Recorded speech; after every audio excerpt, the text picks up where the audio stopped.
Bienvenue dans cette édition spéciale de votre programme télé. Chers téléspectateurs, chers fidèles abonnés de votre programme télé, aujourd'hui nous recevons deux jeunes filles très entreprenantes. Et au cours de cette édition spéciale, nous allons principalement parler du web marketing, du blogging, en bref, de toutes les activités qui se déroulent sur Internet. Alors, pour en parler, nous recevons ici mademoiselle Mireille Ko. Et nous recevons également mademoiselle Claude Marcel Cuissier. Bonjour mademoiselle. Bonjour Dorian. Ok. Alors, je vais commencer par toi Mireille. Je vais te demander de nous présenter c'est quoi ton parcours académique et puis professionnel. Merci de me passer la parole tout d'abord.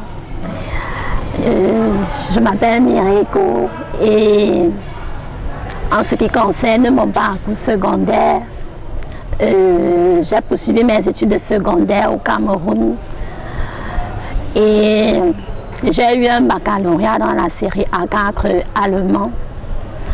Par la suite, j'ai fait donc des études universitaires, notamment à l'université de Chang, où j'ai obtenu une licence en lettres modernes françaises en 2011.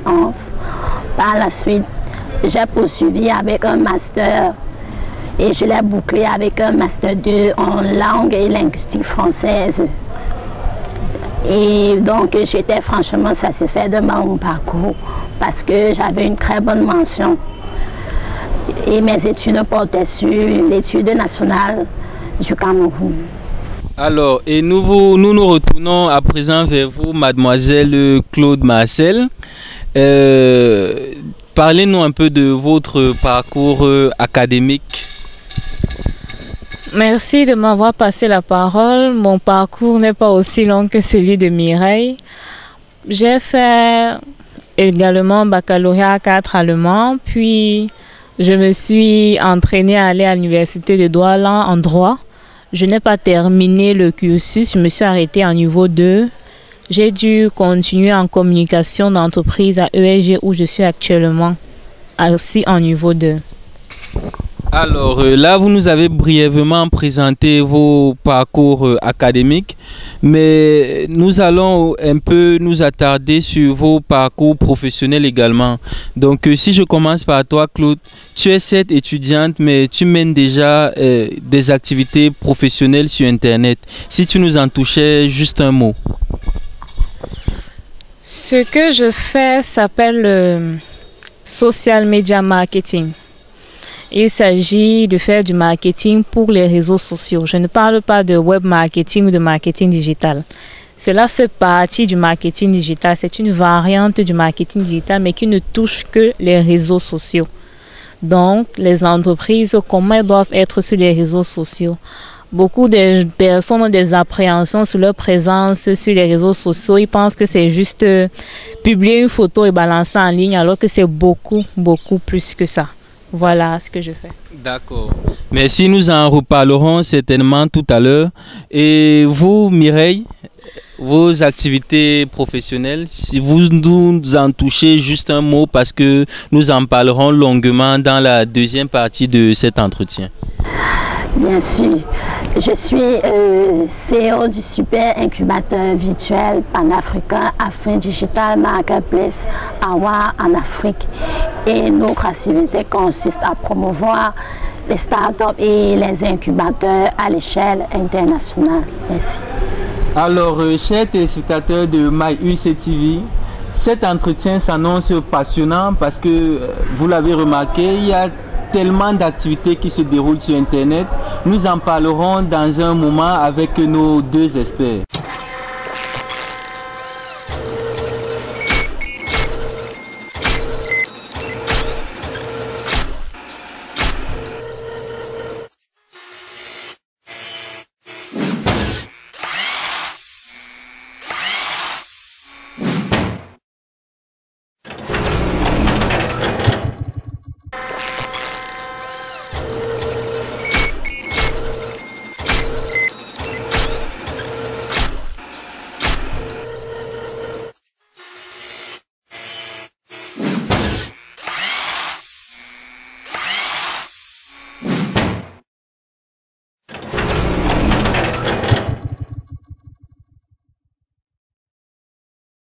Alors, chers téléspectateurs de MyUC TV, vous qui nous rejoignez à l'instant, nous avons introduit dans une première partie nos illustres invités de la journée, qui sont en l'occurrence deux jeunes filles très entreprenantes.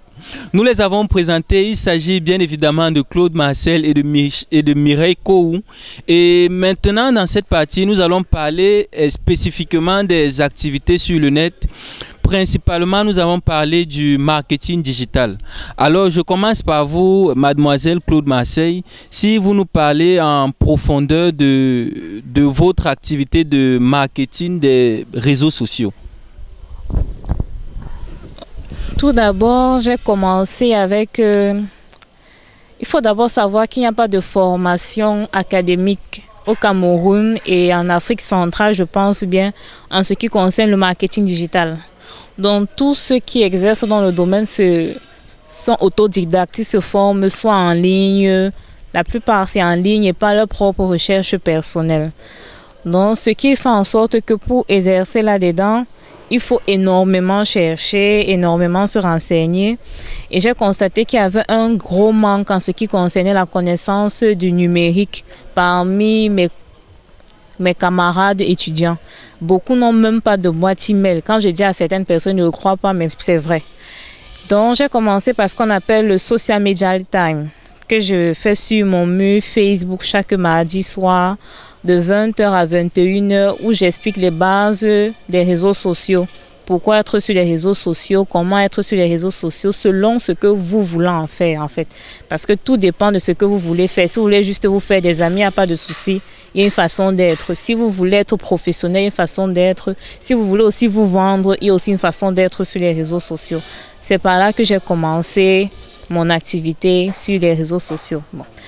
Pour en savoir plus sur mon activité, qui est le marketing des réseaux sociaux, communément appelé social media marketing, parce que beaucoup de termes sont en anglais, il s'agit de promouvoir les entreprises ou les personnes sur les réseaux sociaux.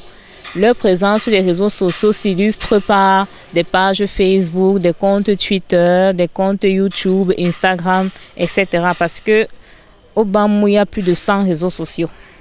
Donc, on ne peut pas être sur tous, il faut bien les cibler aussi. Tout ça, c'est un travail. Le travail du social media marketer ne consiste pas à être juste un community manager qui balance les trucs sur les réseaux sociaux. Son travail va dans la stratégie de conception d'une présence en ligne globale.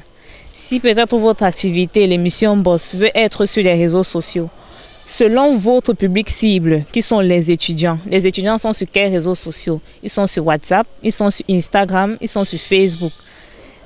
Les 3 réseaux sociaux principaux à cibler seront ceux-là. Maintenant, il faudra aussi savoir qu'il y a des réseaux sociaux non pertinents comme Twitter. La tranche d'âge sur Twitter est de 25 à 34 ans, donc franchement, elle est à exclure. On n'est pas sur les réseaux sociaux pour être sur les réseaux sociaux. Une fois qu'on choisit 3 réseaux sociaux, maintenant, qu'est-ce qu'on leur donne comme contenu? Le contenu, c'est ce qu'on partage. Internet vit du contenu, c'est les vidéos, c'est les textes, les images.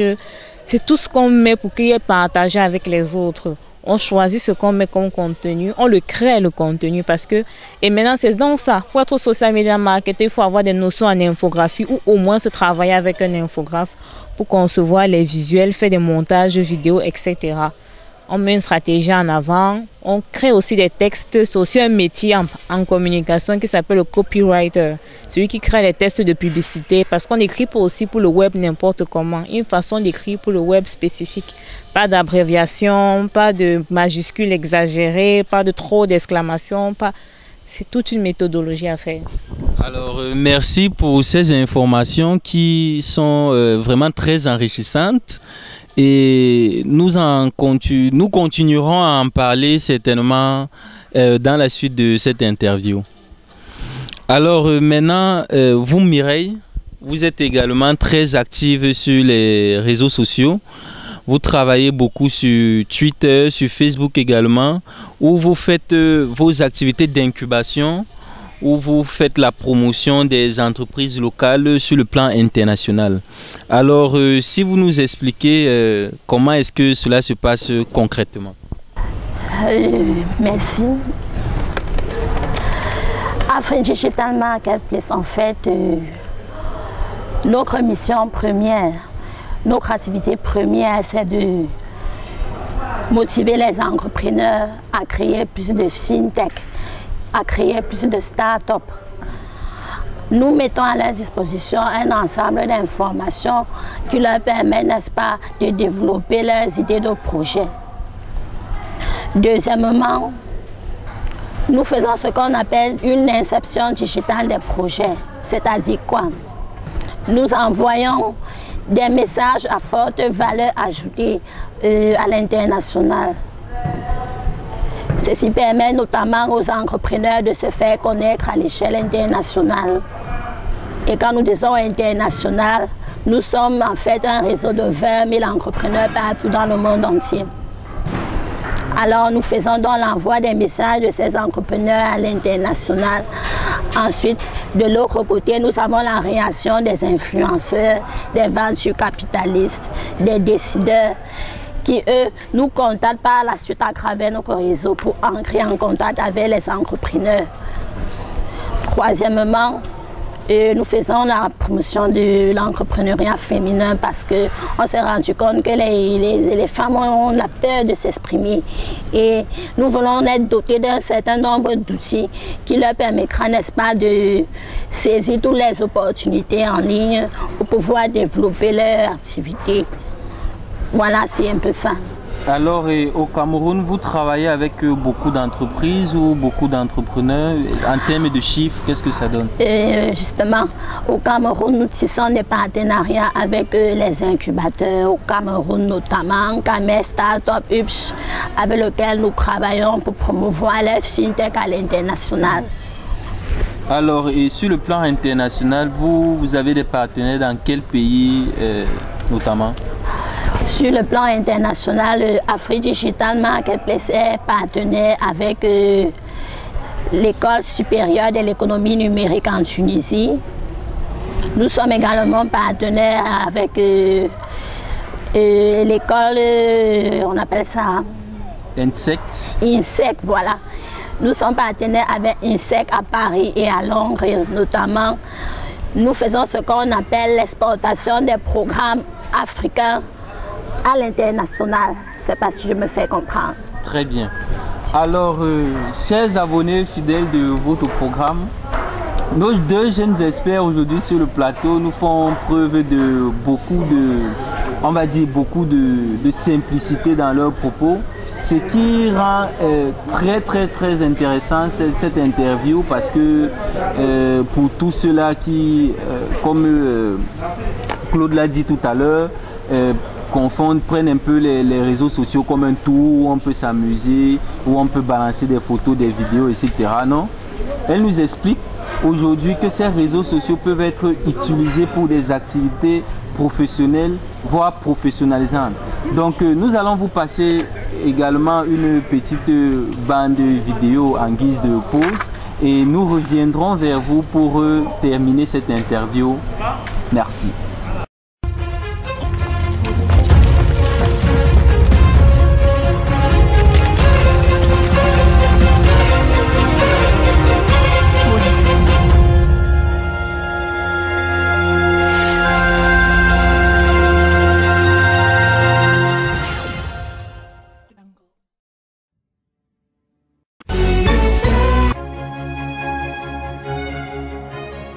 Exécutif MBA, cadre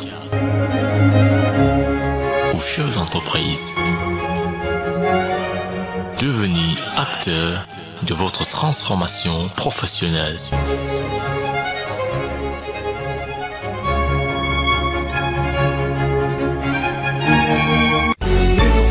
IUC, un pôle d'excellence en Afrique.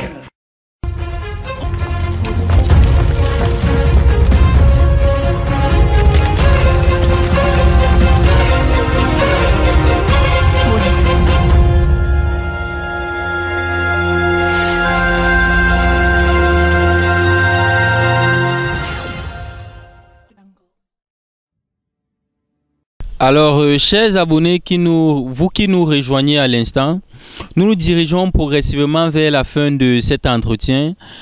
Et nous allons maintenant nous intéresser à l'accompagnement d'un jeune étudiant ou d'un jeune individu qui aimerait démarrer son activité sur Internet.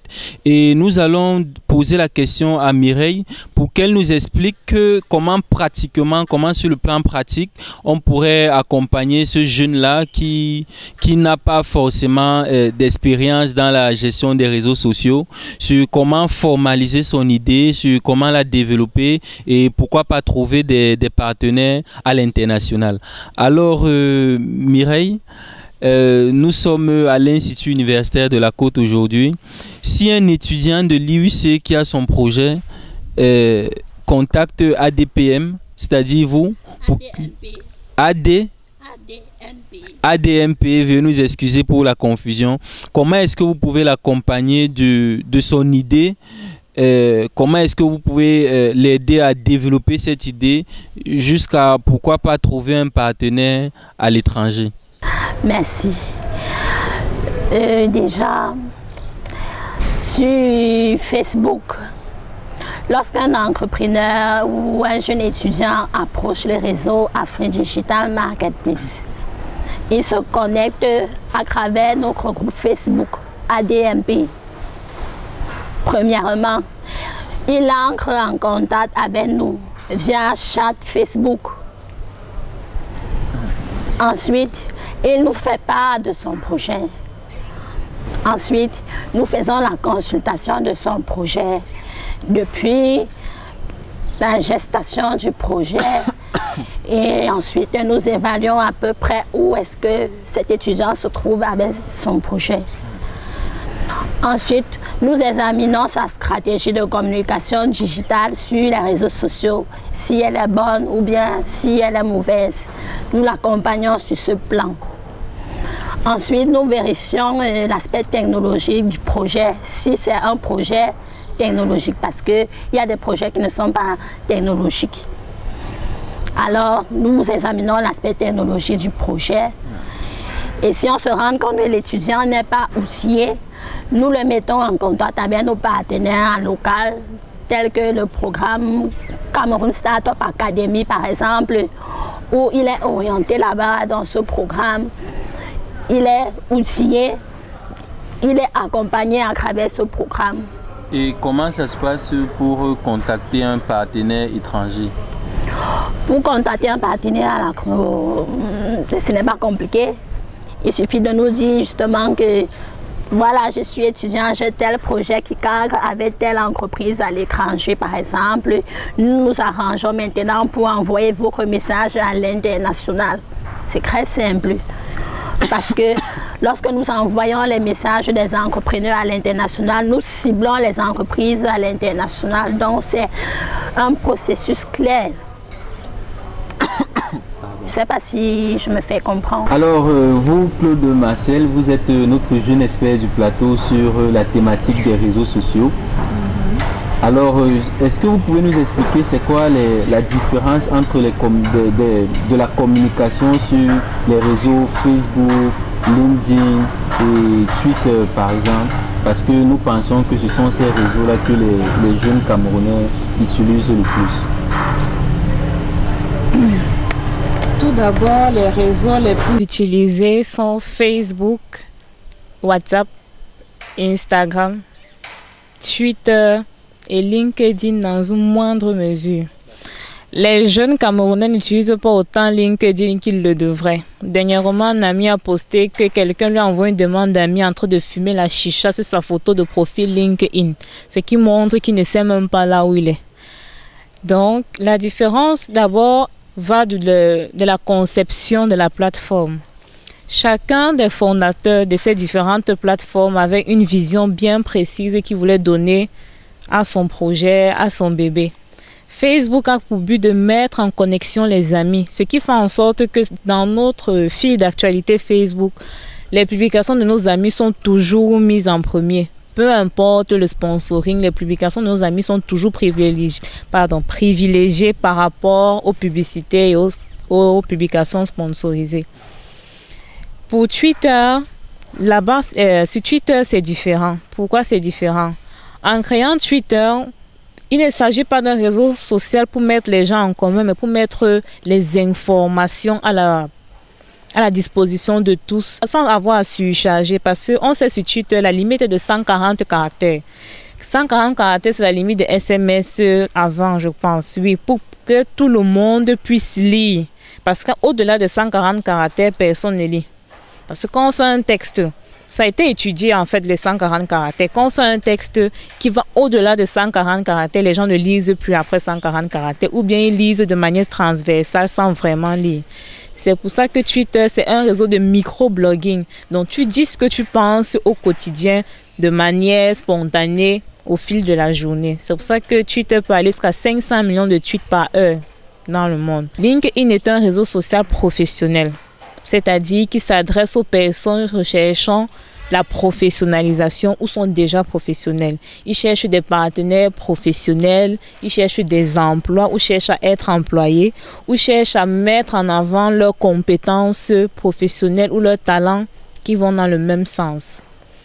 C'est-à-dire donc, sur LinkedIn, il est nécessaire de se présenter de manière adéquate. Comme quand on dit à l'école, ne pas garder la barbe, ne pas mettre les cheveux n'importe comment. C'est pareil sur LinkedIn. Sur LinkedIn, personne ne cherche d'amitié, personne ne cherche de relations de couple. On est là pour un seul but, se faire des partenaires professionnels. On ne veut pas savoir votre dernier coupe ou votre dernier rouge à lèvres, ou bien où vous étiez avant-hier, ou hier. S'il n'est pas question d'une conférence ou d'un séminaire portant vraiment sur des choses pouvant intéresser votre réseau. C'est à ça que c'est LinkedIn. Alors, chers camarades de l'IUC, j'espère que vous avez pu cerner à présent la différence entre toutes les stratégies de communication que vous pouvez utiliser sur les réseaux sociaux que nous utilisons le plus souvent. Alors, pour terminer cette interview, je vais demander à nos deux invités d'adresser leur message à la communauté des jeunes entrepreneurs du Cameroun. Alors, nous commençons par vous, mademoiselle Mireille. Quel est votre message pour la communauté des jeunes entrepreneurs du Cameroun? Il faut rester positif, très positif dans les pensées au départ.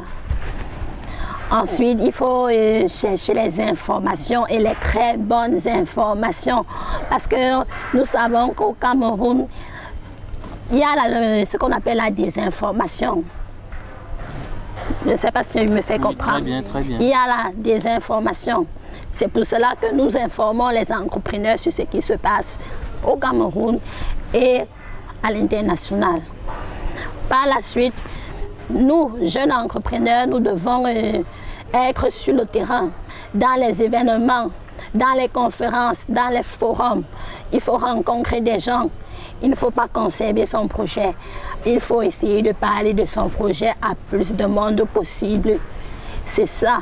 Et il faut s'ouvrir parce que sans ouverture, on ne peut rien faire. Il faut s'interconnecter aux gens. Il faut s'interconnecter avec les entrepreneurs qui ont réussi. Il faut s'interconnecter avec le plus de monde possible pour s'épanouir à tous les niveaux. C'est tout un processus et les entrepreneurs doivent comprendre cela aujourd'hui. Et je précise, l'entrepreneur, ce n'est pas celui qui a un bureau, une chaise ou 4 murs. Parce que la connaissance, d'abord, c'est immatériel en fait. Et il faut la développer. Alors, merci. Et pour terminer par vous, mademoiselle Claude Marcel, quel est votre message pour la communauté des jeunes entrepreneurs du Cameroun? Tout d'abord, je vais reprendre son premier argument, être optimiste. L'optimisme est la meilleure âme, pas seulement en tant qu'entrepreneur, mais dans la vie de tous les jours. Le mot de fond est que la connaissance est l'une des rares choses que qu'on partage et se multiplie. Merci à vous, mesdemoiselles, d'avoir honoré cette invitation. Merci à vous également, chers téléspectateurs, d'avoir suivi cette édition jusqu'à la fin. Je remercie comme ça toute l'équipe technique de Boss qui se cache derrière la réalisation de cette édition spéciale. Je remercie comme ça Monsieur Paul Nkot, plus connu sous le nom de DJ Polo. Je remercie également le Nick Pro, Nicanor du groupe Shadow E. Et je vous donne rendez-vous samedi prochain pour un nouvel épisode. Merci.